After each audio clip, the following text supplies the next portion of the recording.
మూడున మూడున దివ్యాంగుల స్వయం సహాయక సంఘాలు ప్రారంభం. దేశవ్యాప్తంగా తొలిసారిగా తెలంగాణలో దివ్యాంగుల స్వయం సహాయక సంఘాలు ఏర్పాటు కానున్నాయి.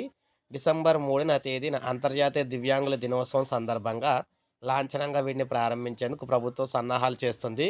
గత నెలలో రాష్ట్ర పేదరిక నిర్మూలన సంస్థ రాష్ట్ర వ్యాప్తంగా గ్రామాల్లో మహిళా సమైక్యల ద్వారా దివ్యాంగుల వివరాలను సేకరించింది. ఇప్పటి వరకు 1,50,000 మంది మహిళలు, పురుషులను గుర్తించింది. ఒక్కో స్వయం సహాయక సంఘంలో 5-10 మంది సభ్యులు, కుటుంబ సభ్యులైతే అంటే మెంబర్స్ అయితే ఉండాలని చెప్పి నిర్దేశించింది. ఇందుకు అనుగుణంగా సెర్ఫ్ రాష్ట్రంలో ఇప్పటివరకు దాదాపు 9,000 సంఘాలు నమోదు చేయగా, వాటిలో 60,000 మంది సభ్యులున్నారు. మిగిలిన సంఘాలు నెలాఖరులోగా నమోదు చేయనుంది. దివ్యాంగుల స్వయం సహాయక సంఘాలకు మహిళలే అధ్యక్షులుగా ఉంటారు. ఉపాధి కార్యక్రమాలు, నైపుణ్యాభివృద్ధి, శిక్షణ పొందే అవకాశాలు ప్రభుత్వం కల్పిస్తుంది. త్వరలో దివ్యాంగుల సంఘాల ఖాతాలో ప్రభుత్వం రివాల్వింగ్ ఫండ్ జమ చేస్తుంది.